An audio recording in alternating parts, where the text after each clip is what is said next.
everybody. Welcome back to another hot episode of a very special podcast. This is the podcast in which we talk about all of your favorite TV series from yesteryear and then discuss them over a cup of homosexual beer. I'm your boy, Patrick M. Dunn, and I'm joined here, as always, by Katniss Halstead, the author. Welcome back, girl. I'm sorry, homosexual beer? Yeah, Bud Light, right? Isn't that? Oh, yeah. That's transgender beer, hon. I don't fucking know. I don't know. Whatever. Whatever. It's Pride Month, so we gotta be supportive. So we're going with it. Hopefully it's still Pride Month when this episode drops. We don't know. We don't know. Yeah, we don't know. It might be way over by then, but who knows? Yeah, welcome back. How you been? It's been a day since we last recorded.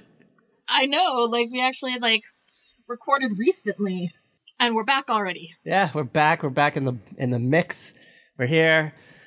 We're entering... I don't know. I guess it's a theme stream of episodes. We don't know. We'll see what happens. We'll see. We'll see. We'll see how long we can keep this going. Yeah, how long we can keep the charade up. Yeah, I don't know. But we're excited for it. We're so excited to talk about our gal pal, Kaylee Cuoco. Yes. Because this episode will be presented to you in Cuoco Vision. Oh, yeah. Coming to you from all corners of the galaxy. All corners of the Kaylee Cuoco galaxy. We really are. We are. You know what? I think this is our first time, dipping our feet into her world, right? For the pod? I think so, because I don't think we haven't even done the Big Bang Theory yet. No. We, sort of did Young Sheldon, on a side pod, years back. Oh my god, I totally forgot about that. Yeah, but we've talked about her. We've brought her up, Yeah, she comes up because we love her. Yes. And pretty much, I think everything we've seen her in. Yeah, we just learned that she played young Angela Chase on My So-Called Life. We did not know that. We did not know. That shook us. She also played young Ellen. Yeah, young Ellen D. Yeah, who knew? I kind of feel bad for her that she had to play Ellen, but whatever. You know what? You gotta get your toes out there in Hollywood somehow, right? Am I right, girl? Yeah. Exactly. You know what? I'd play fucking Ellen if I had the opportunity. I'd bleach my hair blonde and be like, I can be a young Ellen. I'll pretend to be nice and funny and dance. I don't know. Is that what she does? Dance? I think that's what she did on her talk show. I don't know. I never watched it, to be honest with you. I've been over Ellen for a very long time. Yeah, me too. You know what? I don't think I ever, was into Ellen, to be honest with you. NGL, not gonna lie. Honestly, I think the only reason I watched her sitcom was for Jolie Fisher. I forgot Jolie Fisher was on that, yeah. I mean, I've seen her show. I've seen that show. I think everybody our age has seen that show, at least one episode. And I did, what was that, one movie she did, Mr. Wrong? I saw that. Yes, Mr. Wrong with Bill Pullman. Yeah, I saw it in theaters, believe it or not. I paid money to go see that. I rented that at the video store. Ooh. Did you like it? It was not that great. Bill Pullman is, of course, the saving grace of that movie. I mean, he's the saving grace of anything he's in, right? Am I right? Pretty much. Is he the one that died, or is it Bill Paxton? Bill Paxton's the one that died. Oh, R.I.P. Bill Paxton. Bill Pullman's still with us. We love you. Come back and, I don't know, be in more things. Do more things. We'd like to see you more. Yes, we would. He probably just did something. I don't know. He's probably doing something all the time. Probably, He will forever be the person that I'm going to go, is he the one that died? That's Bill Pullman. We're going to have this conversation about 500 more times in our life. Oh, for sure. And it's always going to go this way. You know what? I wish I could just put a little bookmark on this moment and I'll just forever remember it in my head. You won't. But I won't. It's not going to happen. All right. So as we warned you a few minutes ago, we're doing, I don't know, I guess a group of episodes about Kaylee Cuoco. And we decided to kind of go back to what we first knew her from. The first show that we really both watched that she was in, I mean, here's the thing. She has a very extensive filmography, but I do think she's basically known for only a handful of her actual roles. I think where we're starting is a good set piece for it, because it's kind of her quote unquote humble beginnings. This is where, she's a little bit older. She's probably, I don't know, how old was she when she did this? She's a little bit younger than us, right? Just a smear younger. Yeah, she's a few years younger than us. She was 15, 16, I think, when this happened, when she started on here. Okay, yeah, I'm like, she could have been 15 or 16 or 17, or she also could have been like 24. Like, I was like somewhere. Well, okay, so here's the thing. She plays the oldest daughter on this show, but the girl who played the middle daughter is like 7 years older than her. I could totally see it. Totally see it. You know what? I got older sister vibes from Kerry, so I don't know. Yeah. So we're doing 8 Simple Rules, but at this point in time, the episode that we did, it was called 8 Simple Rules for Dating My Teenage Daughter. Yes. The original long-ass title name, which they simplified at some point. Second season? I think it's the second season. They kind of simplified it a bit. Okay. Too much. Just like it was a mouthful. It really was. Yeah, I guess it makes sense. So this was a show. It was a vehicle for John Ritter, like his I don't know, return to television. It was his like return to sitcoms. I think he had been doing like some heavier roles before this. Well, I mean, because like this is like after he had done like the role on Scrubs and a lot of stuff like that, where like they're just heavier, darker. They weren't laugh out loud funny kind of things. Yeah, I mean, we all obviously know him as Jack Tripper from Three's Company. That was kind of like his bread and butter for many, many moons. Yes. He did some film. He did some film work. Problem Child 1 and 2, maybe 3. I don't know. That movie where him and his wife get like sucked into like TV hell, like that movie. Remote Control. Yes, Remote Control. And then was it Heart to Heart that he was on? Was that the one? Not Heart to Heart. Something. No. It wasn't Heart to Heart. It was Hearts of Fire with Marky Post. That was like a political sitcom-y type show? Like they were journalists in Washington. Okay, yeah. That was like on for a few years, right? Like 3 or 4 seasons maybe? Yeah, they had like, I think it got like 3 seasons or something. Then he did like a long-ass string of like serious TV movies. Yes, serious TV movies, serious like guest starring roles on stuff. Yeah, he was on an episode of Buffy that we did like 2 years ago. Yeah. He played a robot. Really hoping you were going to forget about that one. Oh, no. I was 100% bringing it up. And then maybe another, like, was there a sitcom before this? I honestly, like, I feel like there was. I'm actually, like, I'm pulling up his IMDb page right now. Or did he have a drama? Did he have like an hour long? He might have had an hour long. I am looking right now. Because I feel like he's had a very verse career. He's a very versatile guy. See, so he was even on Felicity. Oh, that's right. Yeah, he did do Felicity. It's a lot of guest work in this period. Okay, he was just trying to like rebuild, rebrand, recoup. He was just kind of like all over doing different, and a lot of Clifford the Big Red Dog. Like the cartoon? Because he was the voice of Clifford. Oh, was he? Shit, I did not know that. I did not know that. That is hot news. Yeah, he was the voice of Clifford. I kind of want to go back and watch Clifford the Big Red Dog now, and just like see if I can tell. Yeah, he was in Bride of Chucky. Yes, that's right. I forgot about that. He did a TV movie with Katie Sagal called Chance of a Lifetime. I remember that one. Not placing it, but... The late 90s, 2000s, he was doing a lot of guest work after Hearts of Fire. Okay, so I guess after he did that one TV movie with Katie Sagal, like, I guess maybe someone was like, you know what? These two have fucking great chemistry. We need to pair them up in a sitcom. And thus came 8 Simple Rules for Dating My Teenage Daughter, which was based on a book, I believe, right?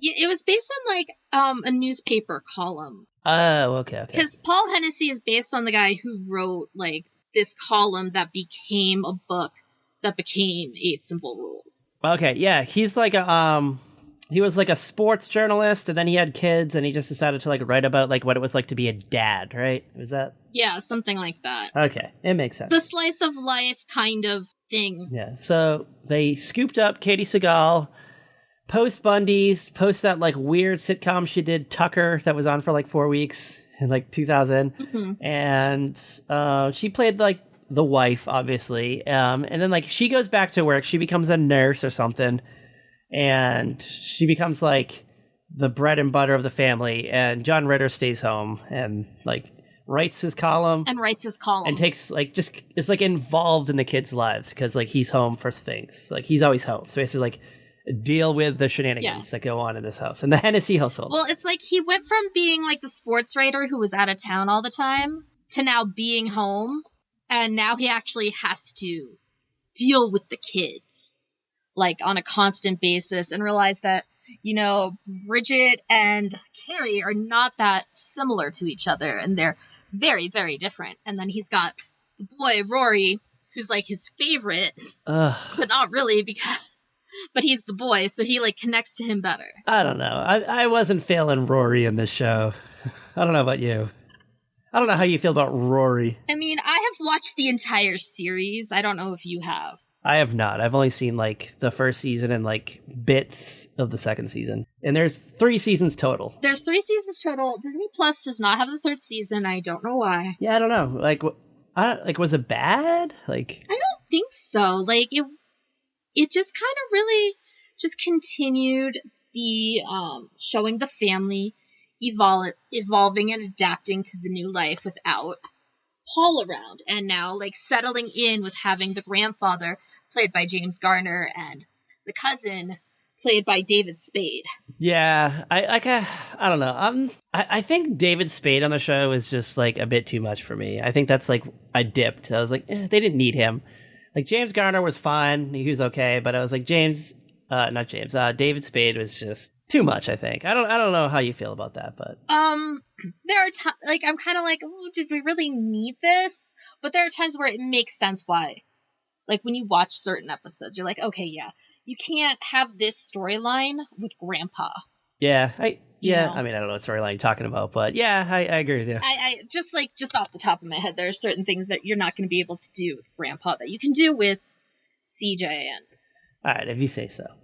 All right, before we, like, dive deep into this world, do you wanna like find out what was going on this night on television? Just, like, hot. Yeah, I'm actually really curious because I know I'm in college.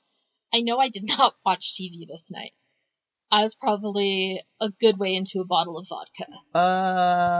Likely the same. It's March 11th. It's a Tuesday. It's 2003. I mean, there's a lot of things we know that are on, but I feel like for the most part, I feel like this is kind of a dud of a night. I don't know. I'm, like, curious what you're gonna think of it. So you want to start off with the boys at the Alphabet ABC, see what they Yeah, what's ABC got? You said it's a Tuesday night? Yeah, it's a Tuesday night. Not a good night. I don't know. For ABC anyway. We kick off obviously with 8 Simple Rules. We'll get to you in a minute. Hang tight. And then following 8 Simple Rules is a show wasn't one of my faves. It hit the syndication route, but I didn't really care for it. According to Jim. Okay, yeah. No, I'm with you. It's Jim Belushi, Courtney Thorne-Smith. They're like a married couple. I don't know. They just deal with shit. It just... Well, like, his best friend is her brother, and he can't stand her sister, played by Kimberly Williams Paisley, the girl from Father of the Bride. And it's just a very generic fat guy, hot wife sitcom. Yeah, we're in, like, King of Queens era where, like, let's just keep running with this theme as many times as we can. Yeah. And no one really did it as good as King of Queens. But, I don't know, people were into it, I think. I don't know. Anyway, following according to Jim was one of Bonnie Hunt's, like, many forays into sitcomdom. It's Life with Bonnie. Do you remember this one? Vaguely, I think. I remember seeing commercials for it and just, like, hearing, like, radio ads for it where they would play clips, and I don't know. It was just, like, Bonnie Hunt doesn't do it for me. Like, I probably watched it once or twice.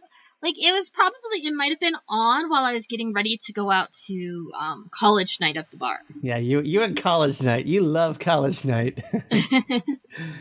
Like, it was Tuesday night. That was when we get into the bar. Like, all my friends and I could get into the bars. Yeah. I don't know. I just feel like Bonnie Hunt had, like, 700 shows with her name in it. She had, like, Life with Bonnie, The Bonnie Hunt Show, like, another show called The Bonnie Hunt Show, like, The Bonnie Show, The Hunt Show. Like, it was, like, I don't know. She had a talk show. She had all kinds of shows. And I think I watched, like, all of them because I like Bonnie Hunt. I don't know. Kind of wishy-washy on her. Like, not, like, she didn't check off any boxes for me. Like, she was, like, kind of hot for, like, a mom, but I don't know. She is not someone who I'm going to be like, oh, I have to watch this because Bonnie Hunt's in it. Like, that's not it.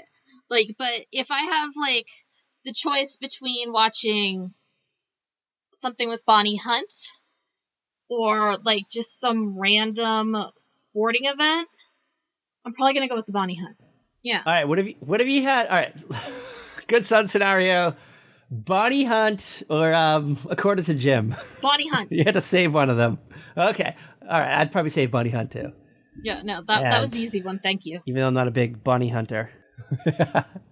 Just wanted to know. All right. I remember this show at 9:30. I didn't like this show, but it had an interesting cast. There was a lot of people that I know, a lot of people that I like.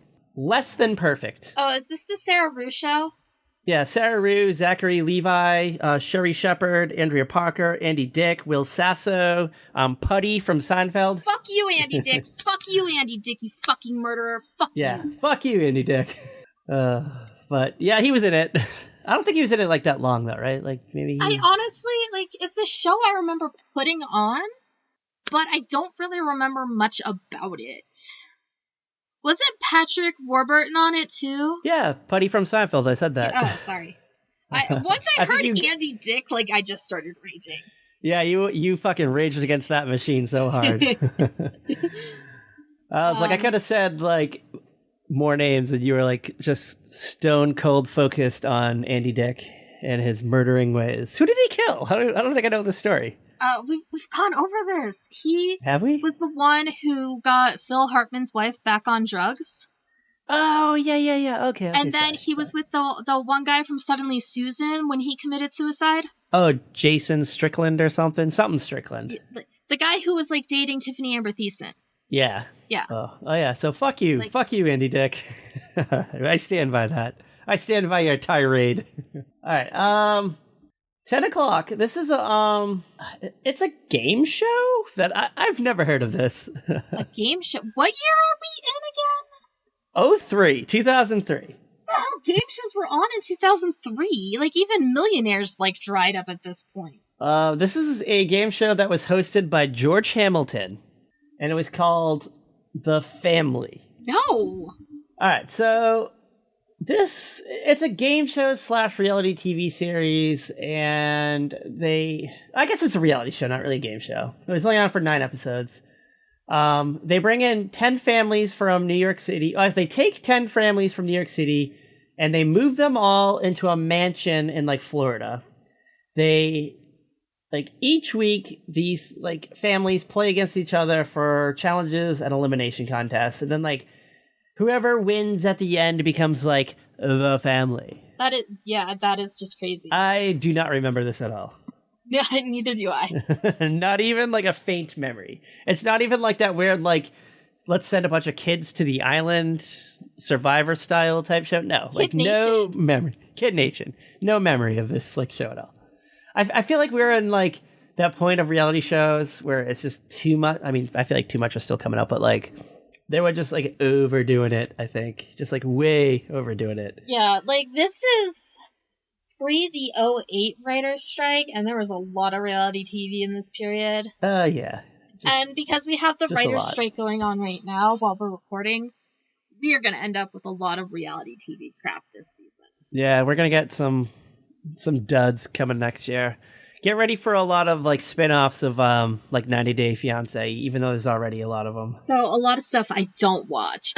All right, you ready for CBS? You want to know what CBS is up to tonight? Yeah, what's CBS got this night? This night, like, my grandparents watched this whole fucking night. Like, this is their lineup. Things kick off with JAG, Judge Admiral... I have no... What does it stand for? Judge Admiral something? I have no clue. Judge Advocate General. Yep, he investigates and prosecutes military crimes. It was like David James Elliott, Catherine Bell. I feel like they changed out the cast a few times here and there. There's some, like, other people in there. And I don't know, like, we're post 9/11 now, so, like, I feel like there was, like, I just remember getting a lot of, like, terrorist related episodes. Like, we gotta stop the terrorist from attacking. Oh, I'm sure, because, like, you can see that change in Law and Order and in the SVU episodes after 9/11. Oh yeah, they mix up the basically what the show's about. Yeah, Like, I can see it if I go back and watch certain, like, Law & Orders or certain SVU episodes. Like, there's stuff even, like, post, COVID and such, that you can see the difference in how things are handled. Oh, yeah. Like, medical storylines on some of these shows, or... They're doing a lot of nasal swabs. Like, Chicago PD, I just finished, binging that whole series thus far, and you can, like, see the change in police procedure post, like, the whole, like, summer of 2020 with, like, George Floyd and everything. Like, it's a major shift in the tone. Yeah, well, they want to make the police more likable now, you know? Mm-hmm. They wanted them to be relatable and not seen as a villain or just people that are just murdering, like, regular citizens. So that's a tough job for a writer on, like, a very popular, like, cop series. Right. It's like, it's bad enough to be a cop and have to deal with this shit. Now you have to, like, imagine being a writer on a television series. You're like the PR team for the police. Right. Like, it's tough work. All right. Speaking of procedurals, you ready for another procedural tonight on CBS? Yeah. What else does CBS have? I sort of remember the show. It starred Dabney Coleman, The Guardian. It was like a legal drama. Yeah, I don't remember it at all. It was on for a few years. I don't, it was no Judge and Amy or The Mentalist, but I don't know. It had a decent, respectable run. Dabney Coleman, always a crowd pleaser. He always puts in his 100% whenever he can. So good for him. Mm-hmm. And then following The Guardian, we get a little show, Judge and Amy. Yeah, speaking of Judge and Amy. Yeah. Amy Brenneman. Okay. Right? Yeah, Amy Brenneman. This is her show. Yeah. She's, like, it's, like, based on, like, a real person, right? Was that Judge and Amy? Was that one? I honestly don't remember. Like, I never got into it. Yeah, I think Amy was, like, the daughter, and her mom was the judge. And I think that's why the show was called Judge and Amy, because, like, the mom's a judge. No, hold on, I got it. Oh, okay. Amy Gray is a Harvard-educated New York corporate lawyer who, after separating from her husband, finds herself back in her childhood home in Hartford, Connecticut, living with her nagging mom and daughter while working as a judge for Hartford's family court. Acting on instinct more than protocol, Judge Amy tries to mete out justice while struggling with her new status as a single mom. That sounds exhausting. It does, but you know what? I'd watch at least, like, one season of it. I'm not gonna lie. Got, like, 6 seasons, maybe? I don't know. Yeah, 6 seasons. Yeah, it had a pretty... The show started in the 90s. It was September of 99, so, like... And it went on to, like, maybe 06, 07? Like, it says 2005. Yeah, decent run. Not too shabby. Yeah. Always like seeing Amy Brenneman on television. Always check her out. She was on NYPD Blue for a while. Private Practice. The Leftovers. She was, like, the ex-wife on The Leftovers on HBO. I've only, like, ever seen her in this one Paul Reiser movie called Bye Bye Love, which I'm, like, the only person who knows and loves that movie. Oh, I know Bye Bye Love. I love that movie. It's, like, a great Saturday afternoon, like, just chill out movie. It's got Elijah Dushku. Dushku. You know who I'm saying. Elijah Dushku. Yeah, Dushku. I don't know why I completely messed up her name. It's all the divorced dads that, like, meet at, like, a McDonald's, like, every Saturday to pick up their kids, right? Yes. Yeah. Yes. Yes. Oh, see, this is why we are friends. For whatever reason, like, whenever I think of, like, a divorced parent, I just think of this movie because it's like there's always just this random, like, pickup point where they always, like, pick up the kids, and, like, this movie just happened to be McDonald's, and it's like, isn't it like 3 or 4 different, like, families, like it's like multiple families that, like, all meet at this McDonald's? Yeah. So, like, you have like this friend group. These 3 guys are, like, best friends. They all end up divorced. All have, like, different reasons they're divorced. And the McDonald's is, like, their pickup drop-off spot. Like, their neutral spot. Yeah. It's Matthew Modine, Randy Quaid, Janine Garofalo's in it. Rob Reiner, I think, plays a shrink, if I remember correctly. Yes, he plays the radio talk show host who's doing, like, 72 straight hours on the air or something. Like, just talking about divorce over the week. It is amazing. I love this movie. Oh, it's very... It's very good. Like you know what? I saw this in the theaters. I was probably like 12 when this movie came out, like way past my like this movie is not marketed to me at all, but for whatever reason, I just wanted to go see this movie. I don't know if it was because it was like it took place at like mostly at a McDonald's or if like Eliza Dushku was in it. Like I don't know. Like I just wanted to see it. You know who else is in it? AJ from Empire Records. He plays Max, the guy who works at the McDonald's with the old man. Yeah, I'm starting to remember that. Yeah, it's like, oh my god, it's such a good movie. It's a good, fun little like afternoon movie to put on. Yeah, it's like I feel like it was always on like TBS for like a long time. Mm-hmm. All right, you want to go over to Fox? You want to see what Fox is cooking for us tonight? Yeah. All right. What's Fox got for tonight? They only have one thing on tonight. Okay. American Idol. And what are we? 2003? 03? Yeah. This is not. I think like 01 was Clarkson. The next one was like 02 would have been.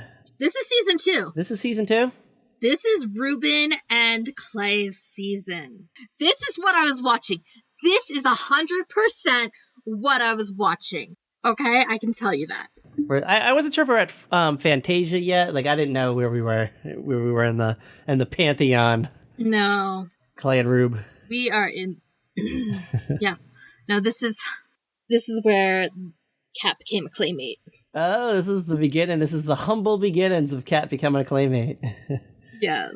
I'm looking at the ratings. American Idol annihilated the television tonight. This was the most watched thing. Like, oh, I'm sure. To give us like an example of like what we've gone over thus far. So 8 Simple Rules got a rating of 6.5, which I think transpires to 6.5 million people. American Idol got 10.7 million people. Yeah. So like, yeah. And nothing's even like came close to it. Nothing even came close. Jag was the only thing that came close at 8.1. That is crazy. Crazy. All right, you ready for NBC? You want to know what's going on over at NBC? Yeah, I know what I was watching. What does NBC have? All right, from 8 to 9, we get Billy Bush hosting the primetime edition of Let's Make a Deal. There's a lot of words that do not compute. Billy Bush? What? 2003, you were a wild year. I do vaguely remember a Let's Make a Deal primetime. Like I don't know why, but yeah, Billy Bush. He was member of the Bush family. He's like Herbert Walker's like cousin or something, right? Something, I don't know. Nephew, but he was also like a TV host. Yeah, radio he's host. the one who was on the audio with Trump, and they were talking about the soap opera actress. Ariane Zucker's appearance? Is that who you're talking about? From Days of Our Lives? Yeah. Calling her hot ass shit? Was that it? Was that the one? Something like that, yeah. Yeah. Good times. All right. Following Let's Make a Deal. Mm-hmm. You and I both know the show. We've done this show. We're gearing up for a revival. It's in the works. Should be coming out any day now. I can't even, like, I literally cannot figure out what the hell was on NBC. Come on. NBC, very popular show. They're working on a revival. We've talked about this for like years now. I'm gonna feel stupid, so just tell me. We just did it like a few months ago for like an episode. Okay, that does. What? You don't even have a guess, not even like a slight guess. It's Law and Order? Hey, baby, I hear the blues are calling. Toss salad and scrambled eggs. Oh, Frasier. Yeah. Oh, my God. I know, I'm terrible. I'm going to have to recast you with Amy Brenneman. Ugh. As if. Following Frasier, you will probably not remember this show. It was only on for like a few weeks, but I 100% remember this show. Oh, God. That always scares me when you remember something really random like whatever this is. All right. There was a sitcom, a legal sitcom. Like, it was like a mid-season replacement type show that starred Scott Foley. TV Scott Foley. Okay, because this is like his role post Felicity. Yes, it was a show. It was about like U.S. Attorney Generals. It was called AUSA. Okay. Do you remember this? I remember him being on a sitcom, but I don't think I actually watched it. I totally seen episodes of this. And it might have been my thing for like 3 weeks, and then I just like stopped watching it for some reason. But I totally remember it. I looked it up. It has an interesting cast. Yeah, Edie McClintock, whatever. Eddie McClintock, John Ross Bowie, Anna Ortiz, Amanda Detmer. It was just like a comedy, but it was like legal driven. Like, I don't know, maybe they tried to be like Ally McBeal. Who knows? Yeah. Who knows? You ready for the last show on NBC? 10 o'clock spot? Yeah. All right. We get a reality/game show. So I guess it's like, let's have a late night reality/game show on. Do you remember Meet My Folks? No, I don't remember that one. This was a spin-off of Who Wants to Marry My Dad? I remember Who Wants to Marry My Dad. So this basically, it pulled 3 contestants, and they're put to the test through a series of revealing conversations and interactions with the parents of their potential love match. The ultimate victor will enjoy a week in an exotic location with his dream date. If he gets her parents' blessing, though. Oh my god, this is an awful night of television. Yeah, but hold on, we might have some saving graces. I think that the WB and UPN might come through for us tonight. Okay. They might come through, because, UPN, we get Buffy the Vampire Slayer on at 8 o'clock. Okay. We get the Twilight Zone reboot at 9 o'clock. And the WB is giving us the Gilmore Girls. And at 9 o'clock, Somebody Save Me. We get in Smallville. Yeah. This is not a great night of television, in all honesty. You know what? There's too many, bad things on. You know what? That none of, the good can balance it out. Yeah, I really feel like 01 to 05 was just a bad run of television. Just nothing. Yeah, nothing really sticks out, you know? We look back at 1995 and we're like, news radio and shit like that. Yeah, we're like, these are great shows. And then we get this period where it's just I think the strongest things on this night are, of course, American Idol. Because this is the height of American Idol. I would not say that about American Idol now. Oh, no. This is...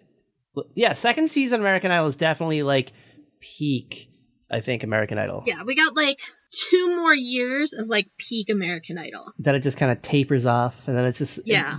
There's no returns on the investment anymore. Because, think about it. The first few seasons, you get Kelly Clarkson. Kelly is fucking phenomenal. Yes, still a powerhouse player in the music industry today. She's a fucking TV show. And on TV, TV music, Kelly Clarkson is amazing. Yeah, I just watched a video of Kelly Clarkson singing Since You've Been Gone backwards on TikTok yesterday. Yes, I saw, she's phenomenal. Yeah. Okay. And then, you get season 2. You get the Clay and Ruben finale, which is just amazing. Their top 4 for that season was awesome. I own 3 of those 4 albums. But who else? All right, so we know Ruben, Clay. Who else was it? Kimberly Locke and Josh Grayson. Josh was the country army guy. Rings no bells. Nope. Long gone. This is my season of American Idol where I just was so in love with so many of the performers. You were calling in every night? 100% calling in on the house landline. So... Or my dorm landline. The next season was Catherine McPhee, right? Is she the next season? No. Oh, she's a little later. That's Fantasia is next. No, I'm talking about, I know Fantasia wins, but is, Catherine McPhee on the season? I'm looking it up right now. Okay. Because, I always liked Catherine McPhee. I feel she's slightly later. Yeah, probably. You're probably right. Maybe whatever season Carrie Underwood was on, probably that year. That's season 4. Yeah, I feel like Carrie Underwood was the end. Yeah, that's why I said season 4 is kind of the. For season 3 was Fantasia, Diana, Jasmine, the Hawaiian girl with the flower behind her ear, LaToya. Oh yeah, I remember her. Oh yeah, the top 4 was girls. George Huff, John Stevens, Jennifer Hudson was season 3. Jennifer Hudson? Yeah. Season 3, Jennifer Hudson. Who knew? Dream Girl herself. I mean, she's probably one of the most successful American Idol contestants ever. Kelly Clarkson. Kelly Clarkson. Kelly Clarkson. But you know what I'm saying. Like, Jennifer Hudson did really well. One of. You said the most. No, I said one of. One of. Okay. Did you? I don't remember. Rewind the tape, Bruce the intern. Season 4 is Kerry, and it's between Kerry and Bo. Oh yeah, Bo. And Constantine was on that season. Oh yeah. Wasn't Sanjaya on that season too, or is that another year? No. Oh my god. I forgot about Sanjaya. Sanjaya Malakai. Oh, I did not. I will never forget Sanjaya. He had that crazy fan base that I still don't understand. Oh, it was so worth it. It was so worth the trip. Catherine McAfee was season 5. Really? Up against Taylor Hicks. She was that? That's the season with Chris Daughtry, Kelly Pickler. Oh yeah, the Pickler, the Picklemeister. Did I tell you? I think I've told you this. I went and saw Chris Daughtry in concert like a couple of months ago. What? You did not tell me that. Yeah, he came to Myrtle Beach and I went and fucking bought tickets and saw Chris Daughtry. Oh my goodness. Oh. Okay, Sanjaya was season 6. This is the last season that I was invested in. Yeah, probably me too. Season 6 is the one that Jordan Sparks won against Blake Lewis. I have no idea who either of those two people are. But I remember Sanjaya. Yes, Sanjaya. I will always remember you, Sanjaya. Hey, hold on one second. Actually, I think I have something to show you. Oh, dear God. Oh, no. I am terrified. This ain't a visual podcast, but can you say what I'm holding up right now? Can you see it? It's a Chris Daughtry CD. Yes! Can you believe that I have a Chris Daughtry CD? Oh, my God. I can. I mean, I have Blake Lewis's album. But the fact that I still have it in 2023. Absolutely. And it's right next to me as I'm recording. Yeah, there's something wrong with you there, babe. I mean, it's been sitting there for like 4 years, so I just remembered. I was like, you know what? I think my Chris Daughtry CD's up there. All right. Yeah. Anyway, I'm gonna give this night like a fucking 2. Yeah, I'm with you. It just there's very little I would want to go and search out on from this night. Honestly, the only thing I want to search out from this night of television is 8 Simple Rules. Probably watched that. I probably watched Buffy. No, I 100% watched Buffy. And I 100% watched Smallville. Mm-hmm. That's what I was doing up to tonight. I mean, I was totally watching American Idol. I probably was watching that too, to be honest with you. I was probably drunk. Yeah. Watching that at my friend's house. And we were probably making jokes about the American Idol people, and then like secretly at home I was recording Buffy and 8 Simple Rules. That sounds more like you. Yeah, that's more like me, just secretly at home.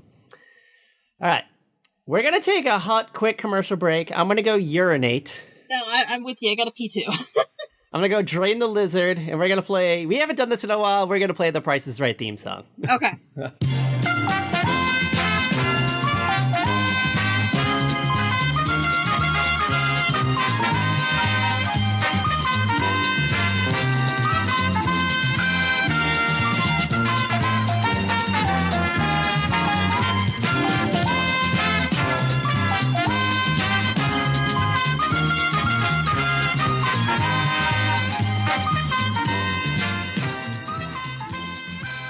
Before we get into 8 Simple Rules for Dating My Teenage Daughter, do you know what the 8 Simple Rules are? Not off the top of my head.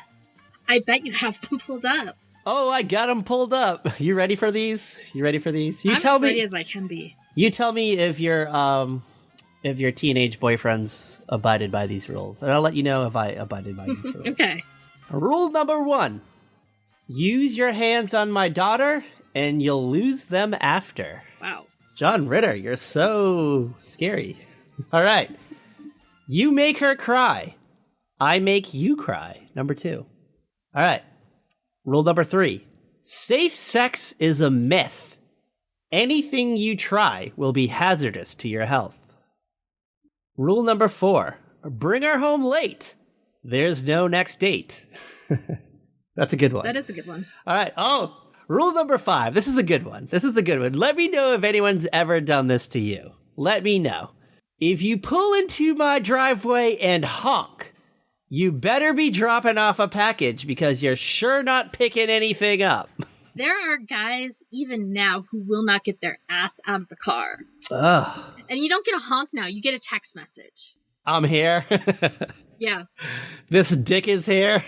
Come sit on it. Pretty much. Yeah. I know how it goes. All right. Rule number 6. No complaining while you're waiting for her. If you're bored, change my oil. Oh, this is a good one. Rule number 7. This is a fucking good one. All right, you ready? Yeah. If your pants hang off your hips, I'll gladly secure them with my staple gun. I mean, that I hate the baggy pants thing. I hate the pants where the guy's ass is hanging out. Like, come on. You're fucking grown up. That's not really a thing anymore, though, is it? It can be. It can be. Yeah, maybe. I don't know. It's not as bad as it used to be. But I don't know. Like, my ex-fiance always had to be like, pull your fucking pants up. You know what? I like a good, like, hip hugger. I like a good snug jean. Accentuate the package. You know, you don't want that shit sagging down. Yeah. Rule number 8. This one's kind of lame. Dates must be in crowded public places. You want romance? Read a book. But I'm also somebody who has a rule, like, if I'm going to meet someone off the apps, I am meeting you in person first, in a public location. I am not just going to go over to your house at 11 p.m. just to hang out or whatever you think's going to happen. This is also why Kat's taking a break from the apps. I'm just exhausted. Yeah, you're just exhausted. You know what? You're just tired of showing up at places at fucking 2 a.m. It's like, come on, dude. Take me to fucking Dutch Bros and get me a coffee at least. God, I miss Dutch Brothers. What's wrong? Are they out of business? Like, no, I don't have my car, so I can't go. Oh, you can't like fucking Grubhub that shit? Nope. Grubhub, get on it. Add fucking Dutch Bros coffee to that shit. You and I will have words if you don't. I got 8 simple rules for owning a Dutch Brothers coffee. You ready for them? Rule number 7, if your fucking pants are below your hips, I'm going to staple them to your thighs or whatever the fuck it was. I don't know. All right. Yes. Who cares? All right. So we picked season 1, episode 21. It's called Kerry's Video. So the middle daughter, Kerry, who's kind of like the, I don't know, the underdog in the family. She's just the one that, like, no one really pays attention to. She's the classic sitcom middle child. Oh, like, just the smart one. She's the smart one who feels like she's in her older sister's shadow. And then you got the cute, fun little brother. And she's at that age also, like, character-wise, where she's trying to figure herself out. And she doesn't see how she fits into the rest of the family kind of thing. The older sister, played by Kaylee Cuoco, our queen, is Bridget. And she's just...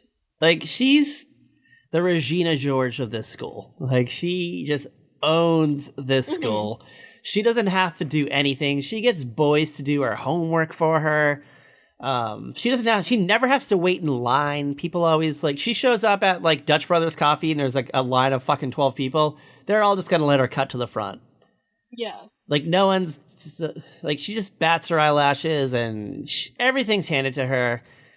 Kerry she has to work, I guess, a little bit more, you know, like, she's, like, invisible, like, no one knows who she is. Yeah, she feels invisible, she doesn't understand, like, why Bridget gets the attention she does.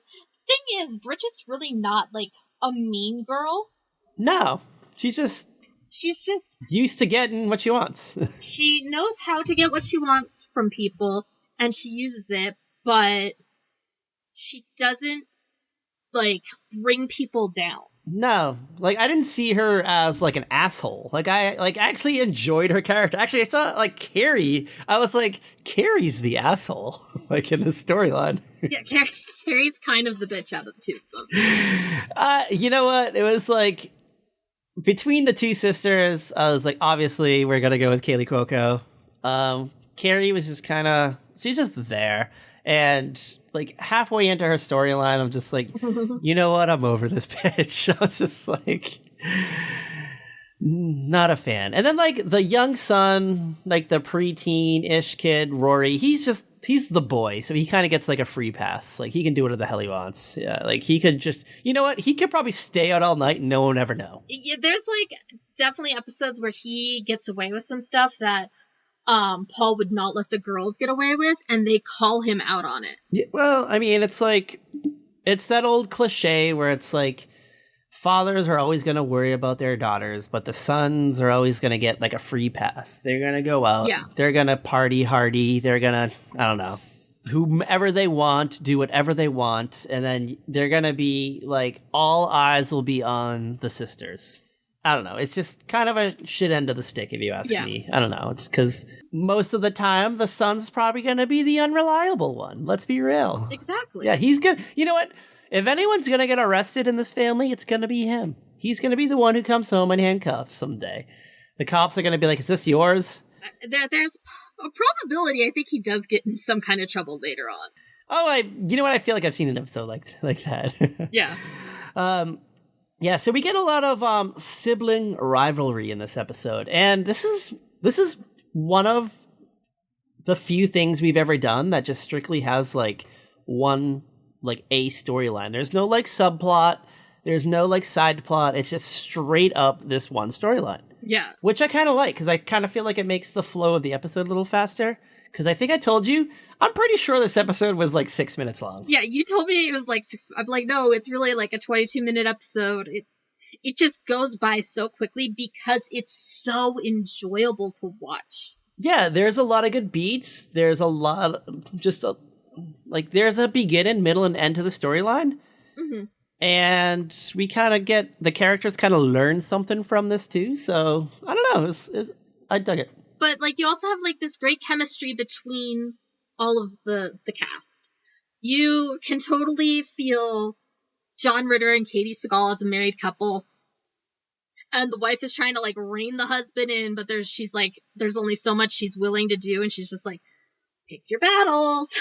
Pick your battles. Well, from what I gather, from what I remember, like the mom, Katie Seagal's character, was like, she was in charge for so long. She knows she knows all the idiosyncrasies of the family and everything. And John Ritter's Paul, is that his name in this? Paul? Yeah.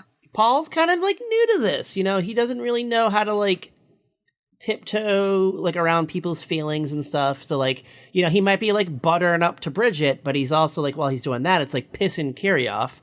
And then he's just kind of like ignoring Rory. And like Katie Seagal's just like sitting on the couch and she's like, Paul, and just like corrects him. And then he's like, oh yeah, sorry. Like, you know, I'm just trying to figure this out. Like, I'm a new dad, kinda. Yeah, exactly. Like, I'm new to this fatherhood thing, even though I've been a father for like 17 years. So the basic gist of the storyline is that Kerry was working on like a school project. She had to like do like a video. Yeah, she had to like do like a video essay of something, and she originally was doing like some kind of like meteor shower that only comes around once every 60 years or something.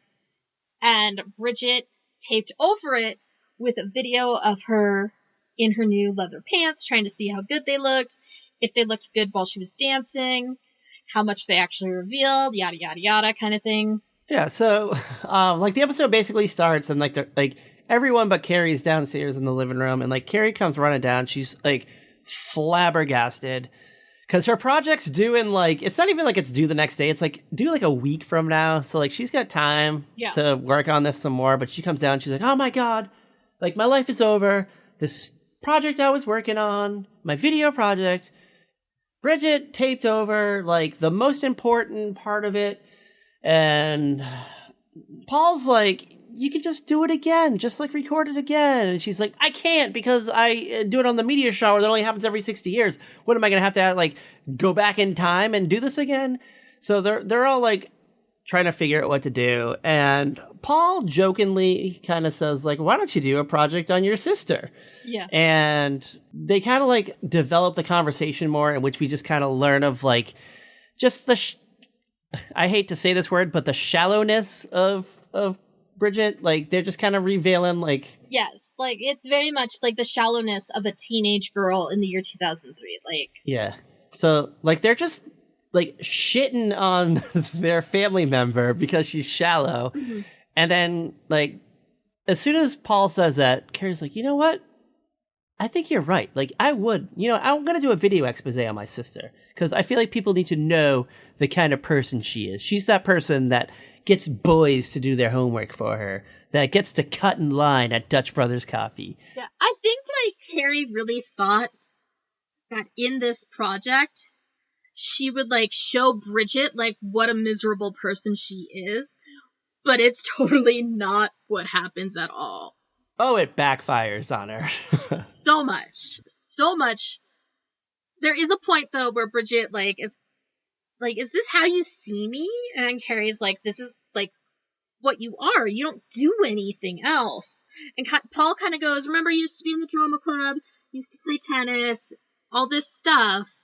And she's like, well, I could still play tennis. So, before we get there, though, we have to talk about how it's, like, they kind of do, like, the preliminary, like, the first day of the video, and it's, like, Bridget waking up, so it's, like, it says, like, 5:48 a.m., and it's, like, Bridget's alarm goes off, and creepy Kerry's there with, like, a camcorder, like, all set up, like... Well, because to be fair, Kerry and Bridget share a bedroom. Oh, okay. So that alarm goes off, it's waking Kerry up, too. So Kerry is probably already awake because she knows it's coming. So it goes off at, like, 5:30. Bridget gets up and she goes and takes a 58-minute long shower. So, like, I don't know, like, just the best line of the episode, though. Like, they do this whole thing. They, like, just show the first, like, 2 minutes of her day. And Paul's like, you took a 58-minute shower? He's like, do you know how much water costs? And Bridget's like, we gotta pay for water? I just thought it came with the house when we bought it. She's like, I thought it just came free with the house. Yeah. So he, like, loses his shit. So then, like they're at school, and it's, like, Bridget hanging out in a locker, and, like, all these guys come up, and it's just, like, just dudes bringing her homework that they worked on the night before. It's like, here's your biology paper. Here's your math assignment. And she's like, oh, thank you, guys. And then she just kind of, like, struts off to class. Well, there's one who's doing her homework for her, and every assignment he does for her, she gives him a different number for her phone number. Oh, yeah, because he hands her the piece of paper, and she goes, 5. And he's like, thank you. And her friends look at her like, what was that? And she's like, oh, every time he does a homework assignment for me, like, he gets the next number in my phone number. Classic line. It's classic amazing. Line. But, so, like, as you were saying, though, like, Bridget kind of is, like, starting to be like, what the fuck? Like, you're just, like, I don't feel like you're showing the real me. Like, this is not who I am. I am not that person. I am not shallow. And Paul's, like, trying to be like, oh, you're so deep, though. Like, you're not shallow. You are deep. It's just that you used to do all this stuff that now you don't do. Yeah, so she used to play tennis, I think, right? That was... Yeah, she used to be in, like, the drama club. She used to play tennis. She used to, like, have extracurricular activities besides talking to boys and gossiping and shopping. Paul's like, so what do you say? Why don't we just go to the old tennis courts and just, like, lob the ball around a little bit? And Bridget's like, yeah, you know what? Let's do that. You know, I'm going to prove to the world, all, like, 87 people in my grade that are going to watch this video tomorrow or next week, that I am not this shallow bitch. I am this deep-ass person. They go, like, it's just, like, they leave, and then, like, it's, like, a commercial break, then it comes back, and fucking Bridget's nose is broken. Well, no.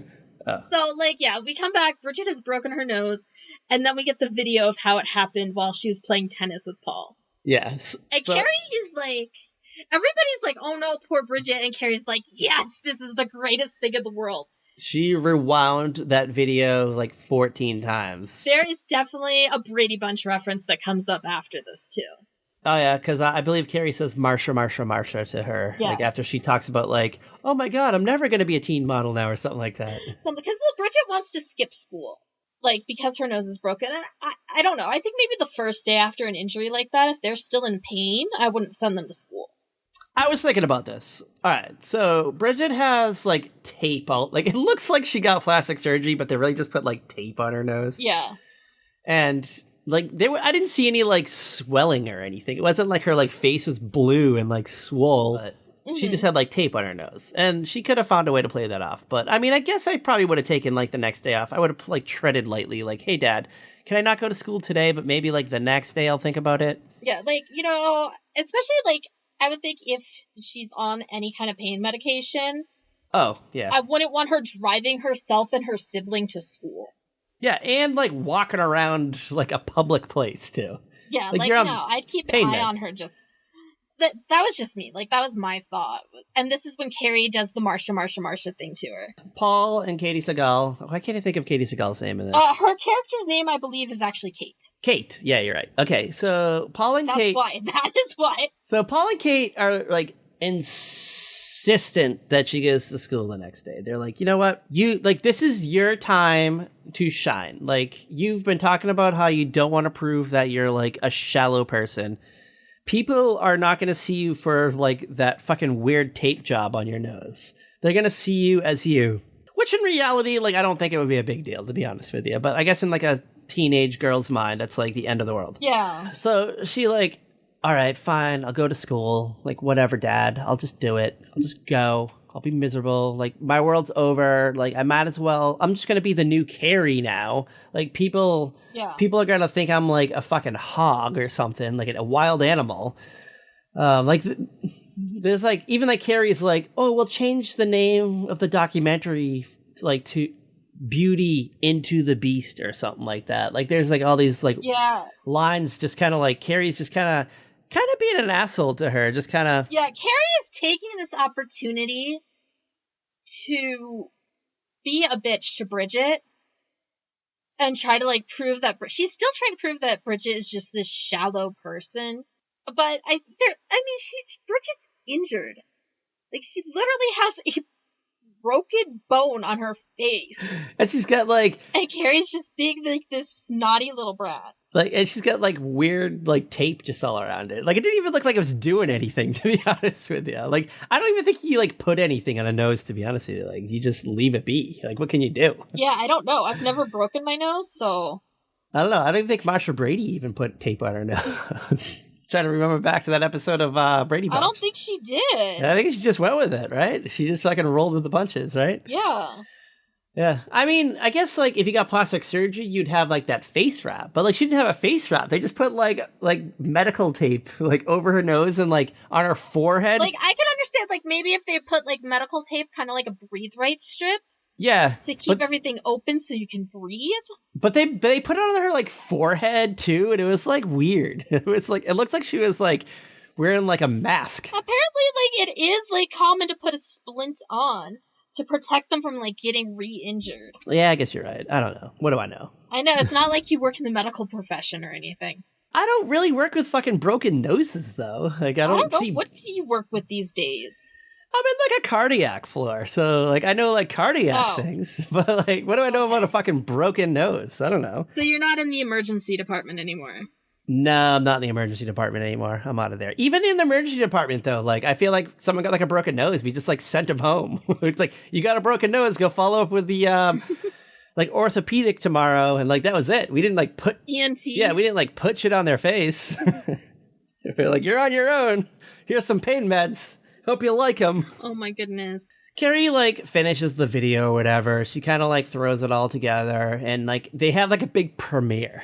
Like, the parents come, like, families there. Yeah, I think that's, like, because there's a bunch of film projects for her, like, class or something. So they have, like, all the parents come. Everybody loves her film, but they love Bridget more than they did before. They're just amazed by her story, her tale. I mean, obviously it's Kaylee Cuoco. I'd be fucking like, you know what? I liked Kaylee Cuoco before, but I think I like Kaylee Cuoco now after seeing this documentary about her life. You do the same, yeah. Right? She just has that presence, energy. Yeah, that presence, that energy that's likable. Like, it's not like Bridget is. The thing is, Kerry acts like Bridget is purposely being like a bitch. And she's never doing that. No, she's great. Like, I just remember when this show first came out, like, I didn't know who Kaylee Cuoco from a fucking hole in the floor. Like, I had no idea who she was. Yeah. And, like, she came on the screen at first, and I'm just like, oh, it's just like another one of these, like, Kelly Taylor wannabes, like this like the older, like, hot sister. They're just gonna try to make her like a thing. And then it was like a few episodes in, and I'm like, you know what? I'm like, she's fucking good. I'm like, this actress, she's great. I'm like, I don't know who this woman is, but like, I hope to see her in things again. Then it was like, 8 Simple Rules like ended, and then it was like the last season of Charmed, and they roll her back in, and I'm like, oh, hey, it's the girl from 8 Simple Rules. She's back on TV. And you know what? Like, the last couple of seasons of Charmed kind of sucked, but I was like, breath new life into the show. That's the only season, like, I think I watched the majority of the episodes was that season with her. Just for Kaylee Cuoco? Just for Kaylee Cuoco.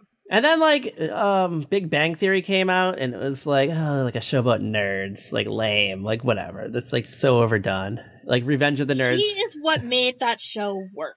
Yeah, especially early on. It was, like, I like Jim and Johnny, but, like, it's literally her that made it work. Yeah, it's, like, her show. Like, that's her show. And she did, what, like, 10 years of that or something? Like, she was on it for 11 years of that. Long ass time. She made it happen. And then, like, now she's like doing these like brave new adult roles. We get like The Flight Attendant, and we get like Based on a True Story. We get like fun Kaylee Cuoco. Like, it's great. She's amazing. She's awesome. I love her.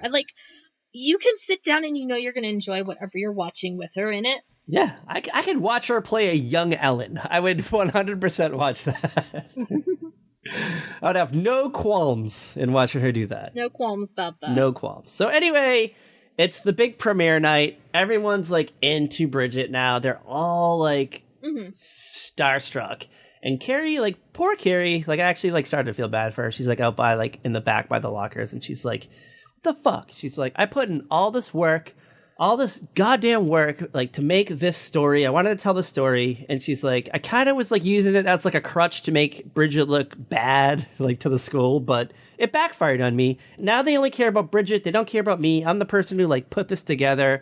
I was up late night on my like 2003 Windows PC, like editing this all together, doing voiceover. Old timey video editing was not as easy as it is today. Like, you had to, like, that's for sure. Yeah, you had to get like an attachment that attached to your fucking computer that probably costs like $3,000. Oh my god, I'm having flashbacks to high school trying to like edit video on my computer. It would take you like hours just to do like 15 seconds of like video. Like, now you can just do it on your phone, and it takes like a second. Yeah. Like, you don't have to do anything. You don't go to attach anything.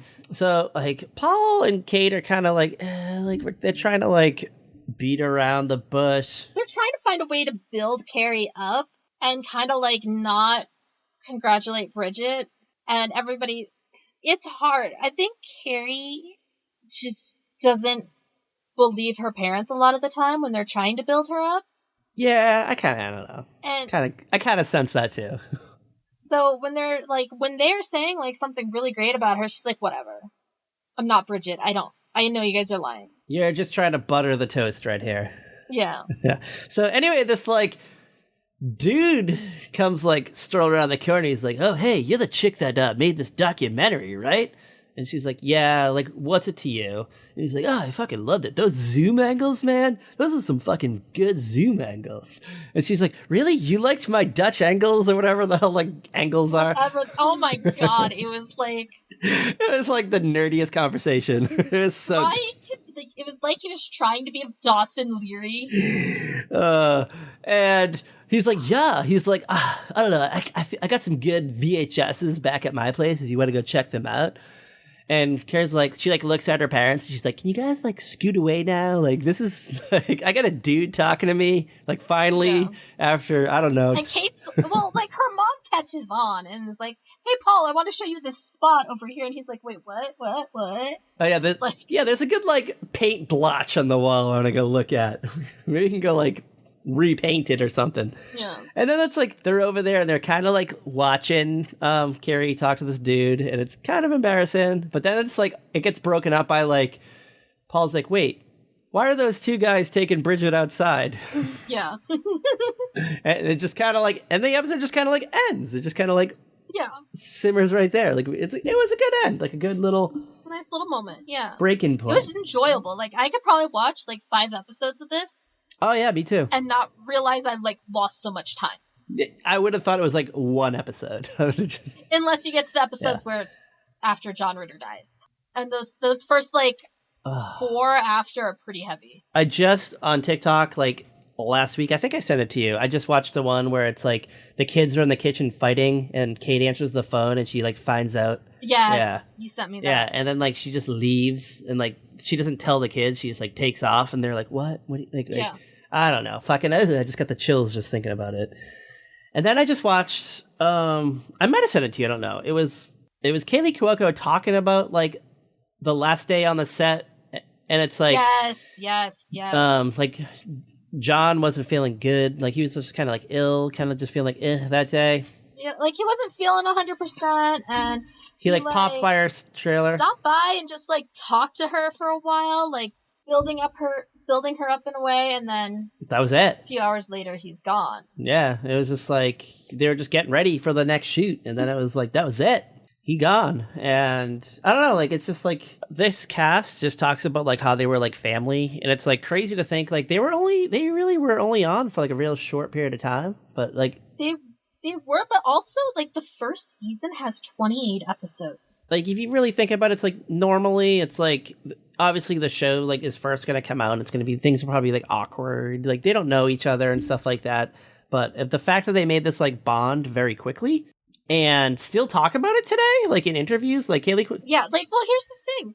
Like, I know Kaylee is like really good friends with Amy, who played Kerry.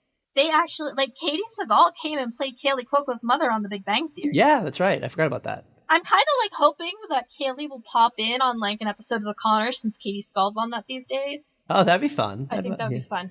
She's busy. Kaylee, you know what? Kaylee's got a busy career. She wasn't on Shameless, so apparently she's not invited. I guess you got to be on Shameless to get like a guest spot on The Connors. On The Connors, yeah. Like that's your like pool into the show. Yeah, I don't know, but like I don't know, like shout out to the cast though, just for like creating this like tight environment in like a short period of time. Like it's not like this was like a show like Cheers or like Seinfeld that was on the air for like forever. That's true. It's not like one that ran that long, but they bonded and they're still friends to this day. Yeah, like do you think like Jennifer Aniston talks to like the random people that were on that like Ferris Bueller like show she did like when she was like 18? Probably not. Probably not. And it probably I mean, there's probably like one person she's like still friends with. Who do you think that is? I don't know. You're going to make me look up this show. I'm going to look up the cast of the Ferris Bueller TV show. Throw some names out there and I'll tell you if they're on that show or not. Charlie Schlatter, Brandon Douglas, Christine Rose, Amy Dolans, and Jeff Maynard. I could see her and maybe Amy still being friends, like being in like the same friend group. Because she does have like that group of gal pals that isn't Lisa and Courtney that she hangs out with. Yeah, like the non-friends. Yeah. Like I was Googling Amy Dolans and Jennifer Aniston to see there's like pictures of them together like today, but there wasn't. I mean, like out of that cast, that too, I would, but who knows? I don't know. Do you think Jennifer Aniston still hangs out with the leprechaun from Leprechaun? No. Warwick Davis, is that his name? You don't think they go out together? They don't go down to the fucking Viper room. The Viper room is long gone, sweetheart. I know, but I still like to think it's there. In my like fragile little dream, I like to think that fucking Slash and Axel are there right now, fucking pining over Stephanie Seymour. Call back to our November Rain episode. Which I just listened to like a few days ago, and I think that's like our best episode of the podcast ever. November Rain, oh my god. It's a short episode, but we get right to the point, and it's great. And the things we talk about in the episode are just very deep. I don't know. Like Rolling Stone should be writing about this episode. I'm going to ask you the age-old question. Okay. I think we're going to get a Cat 5, so I shouldn't even ask. Like, I'm just gonna go, is this a Cat 5? Should I just... It is. Okay. I think we figured that out via, like, our text messages. Yeah. That we both really, like, just enjoyed this episode. Yeah, this is definitely Cat 5. It seemed like it went by so quick, and I wanted to watch a lot more. And I did not know they were on Disney Plus till fucking yesterday when you told me, so I guess I got a lot of work to do tonight. In between Hunger Games movies. Yes, I finally got him watching and reading the Hunger Games. Yes, so we'll have a special run of episodes on that in a few months. When it's Jennifer Lawrence July. We'll see if I get you into the book I'm currently reading. Fourth Wing. We'll see. Fourth Wing coming soon. Dragon Smut coming soon. All right. All right. So are we gonna do Charmed next week, or are we just gonna like nip the butt on Kaylee Cuoco? Let me see. Like, is there a good one? Apparently, we can watch it off Peacock. Because I've been watching Charmed on Peacock, so I know we can. The powers of 3, let it be. I did not know that. When I go on Peacock, I watch a One Chicago show. Yeah, I think we should continue. I think really we need to evolve, like kind of do the evolution of Kaylee Cuoco's career. Mm-hmm. And I don't know, maybe we could end off with like a fun new thing. Like, who knows? Maybe based on a true story. You never know. Maybe we'll get something current. You never know. Maybe. We will see where this takes us. Or it could be Jennifer Lawrence July before you know it. You never know. One never knows on the podcast. There's still like a Growing Pains episode floating around in the vault. There is, and I can't wait till that one comes up. It's coming. It's coming one of these days. One day. All right. So yeah, I guess we'll find an episode of Charmed to do. Maybe like a fun, cute episode with Kaylee Cuoco. Maybe there's like one where she punches Alyssa Milano in the face. Maybe we could find one like that. God. I would use that gift for everything. If they do a Charmed revival, this is my dream. Charmed. It's gonna be Shannon Doherty, the other girl. I can't think of her name right now. Holly Marie Combs, and Kaylee Cuoco. I do not want Alyssa Milano anywhere near this thing, and Rose McGowan's okay, but I could do with her without being on the show. So yeah, I just modern day Rose McGowan's not for me. She's not my cup of tea. I'm sorry, Rose McGowan. I loved you in the 90s, early 2000s. Yeah, but you're a little too much sometimes. I'm sorry. Any last minute thoughts on Kaylee Cuoco, John Ritter, Katie Sagal, Amy Davidson? David Spade. I just love this cast. I love this cast. Like, and in all honesty, I like how after John passed away, how real it was. Because it wasn't like, oh, he's gone and now we're gonna forget about it, like a lot of sitcoms would have done. What's that Kevin James show that we watched with, like, then he brings in Leah Remini in the second season? Kevin Can Wait. Oh yeah, Kevin can go fuck himself. How about that? Yes. Justice for Aaron Hayes, always. Yes, yes. Because, like, what was it, 8 is Enough? They basically forgot the mom ever existed or something after she died in real life. Yeah, even like the Connors even just kind of like, they'll kind of bring up Roseanne here and there, but they have still dealt with the death of Roseanne more in the most recent season than the last seasons before. Then like the initial, like they did the initial shock. It was like the lady who gave the pills to Roseanne like showed up at the house and like Dan wanted to like fight her or something. Yeah. But like that was really it. And then I feel like it was like kind of like not as heavy for a while. Mm-hmm. But 8 Simple Rules definitely like dealt with the long-term trauma, like things that crop up like later on. Yeah, it was very honest about what a family goes through. Because like sitcoms make it seem like it's just like it's over, like they're dead and they move on. And then it's like, then it's going to be like, even like Hogan's Family. It was like the mom died. Valerie's just gone and it's like, okay, now the house is on fire, so there's your trauma. Sandy Duncan moves in. They're all happy that she's moving in. The house catches on fire. They're sad about that, but it's like, oh, they rebuilt the house, and now it's like, okay, let's forget about mom. You know, mom's gone. Whatever. We gotta. Yeah, like any like piece of Valerie was now gone in that fire. That was like. Yeah, we got a new stove now. That's fun.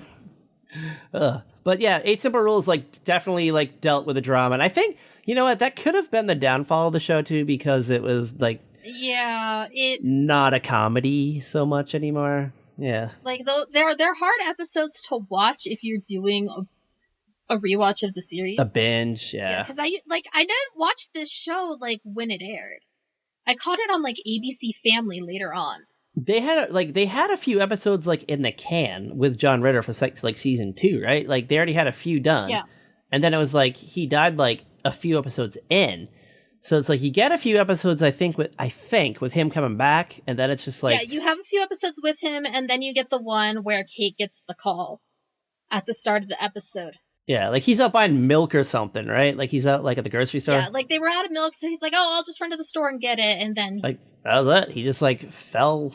That's it, he's gone. Collapsed at the fucking Stop and Shop. Yeah, like he's gone, and then James Garner and Suzanne Plachette come on as Kate's parents. I forgot about Suzanne Plachette. You're right. Yeah. And then she leaves because the parents have decided to get a divorce. Yeah, we get so he's going to stay with Kate. Not only did your husband just die, but your parents are getting divorced when they're like elderly. Yes, your elderly retired parents are getting divorced, and now you've got custody of your father. You know what? I'm not gonna throw this out there. I love a good elderly divorce. I don't know why. Like, that's just like, you know what? Like, sometimes it's just like, I've had enough. Like, it's been fucking 40 years. Let's just move on with our lives. You do your thing. You know what? You don't have to, like, you can stay in the same house. How about that? You just each get little wings. Your own little fuck wings. I mean, I've heard some couples do that. They just keep the house and they just start living separately. Yeah. But then you get like a few episodes where everything kind of like settles after they lose Paul, and then cousin CJ shows up. Yeah, you get like little reminders here and there, little things like like you get like the first Christmas or something, right? Yeah, you get the first Christmas, like that. I think it's a Thanksgiving episode. It might be. Like, bawl my eyes out because Kate's just trying to like get through the holiday. Oh yeah, she's just trying to like stay busy and stuff, and like, you know, it's difficult trying to like figure out the holidays, and the kids are like trying to get out of it because they don't want to deal with it either.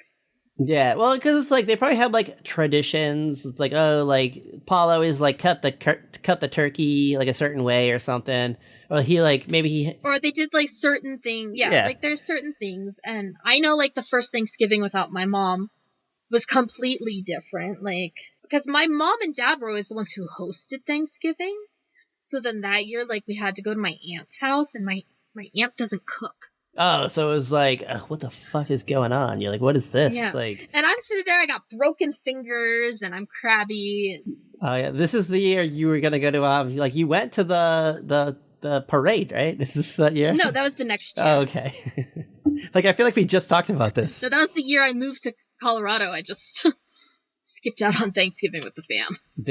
Like you were gone for a long time, right? Like your classmates were like, "Where were you?" Like I thought you were gone. Like we didn't think you were coming back. Yeah. You're like, no, I'm back. I just had to go to Thanksgiving and a parade and like see like the Backstreet Boys like dance in the street in front of Macy's. You know, nothing big. Yeah, because I got sick when I was like on the flight home. Oh yeah, and you were out for like another week. They're like, we thought you moved back, and I'm like, that's not how this works, guys. You came back December 8th. All right, that's all I got. I think it's time for the Kaylee Cuoco van to pull away from here. But we'll be back next week. We'll be back for a fun episode of Charmed, hopefully. Hopefully we find a good one.